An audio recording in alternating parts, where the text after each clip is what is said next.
পুলিশের নজরে এবার থেকে বিভিন্ন বাইকে, যেখানে দেখা যাচ্ছে যে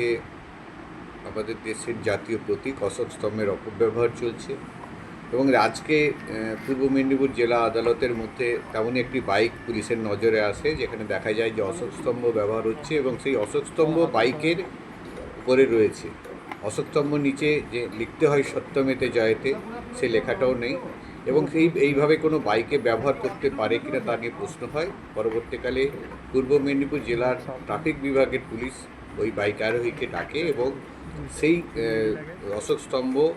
লেখা মুছিয়ে দেয়, এবং সেখানে দেখা যায় কোনো একটি সরকারি দপ্তরের নামও লেখা রয়েছে, যেখানে এইভাবে বাইকে ব্যবহার করতে পারে না ব্যক্তিগত বাইকে তা কিন্তু পুলিশ সেই বাইক আরোহীকে বোঝায়, এবং তারই হাত দিয়ে কিন্তু এই অশোক স্তম্ভ এবং সেই সরকারি দপ্তরের নাম মুছিয়ে দেওয়া হয়, এবং তাকে সচেতন করা হয় যে এইভাবে অশোক স্তম্ভ বা সরকারি দপ্তরের নাম তার ব্যক্তিগত গাড়িতে ব্যবহার করা একেবারে বেআইনি, এবং সেটা তাকে